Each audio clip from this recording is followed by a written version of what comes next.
Hey, Kentucky, this is Mary Jo Perino. Tonight, a troubling update on coronavirus numbers.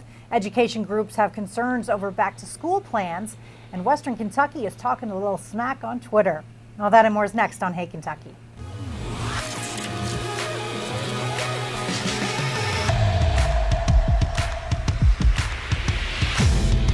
Welcome to Hey Kentucky, along with LEX 18 Sports Director Keith Farmer. And Keith, we've seen it in other states, big spikes, rises in numbers.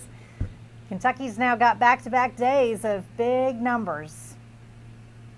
Yeah, I mean, we were afraid this could happen. I mean, but we have been good up to this point. Yeah, we've been pretty good, and we're still doing okay. So let's begin with a troubling update, though, on that COVID-19 pandemic. According to the Kentucky Department of Public Health COVID-19 dashboard, there have been 400 new cases of the virus and 6 new deaths today.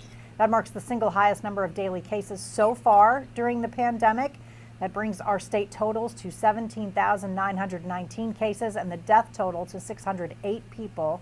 Yesterday, 371 new cases were announced, with Governor Beshear saying that weekends often see lower tallies that sometimes catch up during the week. And yesterday's numbers were cause for serious concern, making today's number all the more troubling. The uptick in cases here and around the country has led the editorial board of the Courier-Journal to call on the governor to implement a mask mandate, saying, quote, "We cannot wait until coronavirus cases are spiraling out of control as they are in some states. Look around, Governor. Kentucky is basically surrounded by states that are seeing red-hot increases in coronavirus cases," end quote. On Tuesday, Ohio Governor Mike DeWine announced that 7 Ohio counties would have mask mandates. And Keith, my kind of thought on this is, if you're going to mandate 7 counties or one state or whatever, we all need to be doing it because we're too mobile to not spread it and we're not all staying in our one county and our one town. Yeah, that's very true. I mean, unless those 7 counties are right there together, which, you know, if they are spread out, then it kind of doesn't make sense. I like the fact that if they're going to mandate it, then you must do it. We traveled to Asheville, North Carolina recently, and it said, you know, if you've got that mandate, you walk into a restaurant, it says you have to wear a mask or we won't serve you. That's the rule. You have to wear one. Yep. All right. I'm with you. Several Kentucky education groups publicized their concerns about the upcoming school year during a hearing with state lawmakers on Tuesday about returning to in-person classes during the pandemic. The state issued guidance for school districts that includes expectations for schools to have students wear face masks if they can't maintain social distance, check students' temperatures, and deep clean and sanitize classrooms regularly, leading education groups with concerns, like Eric Kennedy with the Kentucky School Board Association. He had this to say. Will we have the funding necessary to acquire cleaning supplies and materials for the heightened cleaning standards? Will we have the funding and the ability to quickly procure those materials, or things such as masks, or things such as instructional equipment, tablets and Chromebooks for students that are learning through distance learning? Also voicing concerns about adding to teachers' already very full plate, KEA President Eddie Campbell said, quote, "Educators are going to be asked to continue their regular routine, but also take on distance learning, add additional time to their days to monitor students before and after school, give up valuable planning time to cover classes due to the lack of subs, do temperature checks, maintain logs, help in contact tracing, sanitize desks, and in some cases sanitize their rooms after school, and all of that with no additional compensation or additional assurance of protection," end quote. Keith, I do think that this is going to be asking too much of teachers to do. That's not their job. So there does have to be funding, additional resources, and perhaps additional people put in place to make it safe. 100%. I mean, teachers are already not paid well enough, and to add this stuff onto them is totally unfair. I mean, they would have to bring in some teachers' aides, at least one for 2 teachers to be able to clean up behind students and things like that when they leave the classroom. You can't ask teachers to add this on. No, it'd be too much. All right, football helmet maker Schutt is trying to make football safer to play during the coronavirus. The company unveiled the Schutt Splash Shield, a 2-piece visor that straps to the helmet's face mask to keep players from spreading the virus. The company has said it's been tested and approved by players, that it doesn't make it harder to breathe and it won't fog up. So far, more than 50 schools have placed orders. Not Kentucky, though. They wear Riddle helmets. Riddle said in a statement to The Athletic that they continue to explore options to further efforts with COVID-19 in mind and will share developments when appropriate. Keith, I kind of always thought this was something that maybe the players could do is, create a mask. Yeah, and it's more brilliant than actually wearing a mask, because now you can breathe and you're stopping anything from going out, just with that shield coming down. So I think it's a wonderful idea and a good start. Maybe there's better that's going to come along, but it's a great start. I think so too. All right, the University of Kentucky has announced the addition of 2 new home games to the 2020-2021 basketball schedule.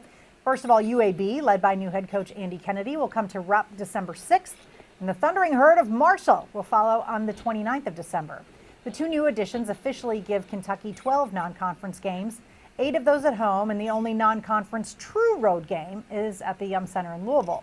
The Cats are 12-0 against Marshall, and perhaps surprisingly, the series with UAB is tied at 3 games apiece. Though not everyone is thrilled, the Western Kentucky Hilltoppers used the announcement to call UK out for not scheduling them. Tweeting out, "If you're making the CUSA tour, give us a call back sometime. We're ready and right down the road." WKU, UAB, and Marshall all play in Conference USA. Western followed up and offered to give the full guarantee game check to charity. UK told KSR that they were in talks with Western for future seasons.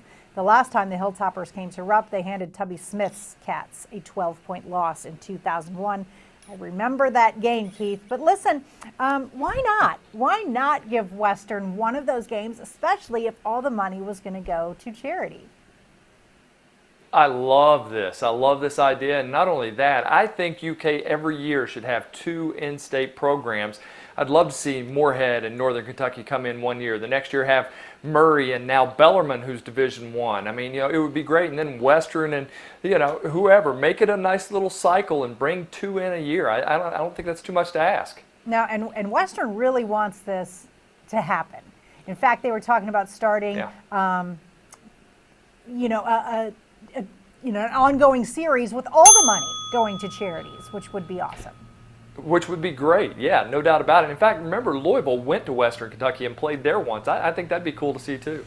Yeah, that was the fight happened there. Yeah, I remember that. All right, in an interim joint commission on education yesterday morning, KHSAA Commissioner Julian Tackett gave an update on fall sports. He said they are continuing to monitor the pandemic, of course, and that the Board of Control is meeting on Friday, and that we can expect some guidelines for schools for the remainder of July. Currently, Kentucky high schools may have limited practices in small groups. Tackett said, quote, "We realize that we're walking a tightrope here. There's obviously perceived and likely real risks of participation in extracurricular athletics. We are also aware that many communities, the #1 dropout prevention tool is sports. There are people in our communities that every one of you know who would not be participating in school if there was not athletics or activities. We're trying to walk that tightrope delicately," end quote. He said that he was perhaps more optimistic about fall sports than he was 3 weeks ago, but that could change. Looking forward to basketball season, Tackett says that according to the sports medicine folks, basketball could actually be more dangerous than football because it is played indoors. And Keith, and there is really no way, I don't think, to play basketball with facial coverings on. But I'm optimistic, still trying to be optimistic for football. Yeah, and the thing that makes them so optimistic is that Illinois and Indiana started before Kentucky, and everything's looked really great there. Now, then you look to the South, and Tennessee, they've had to put off their season, so that makes them a little more pessimistic. I do know that one of the things they're going to talk about on Friday is eligibility concerns. Should students be learning online, and just talking about that, making sure there are rules out there, that, people can't try and break and play at other schools while they're working online, things like that. So that'll be interesting to hear as well. Boy, it's a whole new world. All right, up next on Hey Kentucky, part 2 of my interview with 10-year NFL veteran Corey Peters. Stay with us.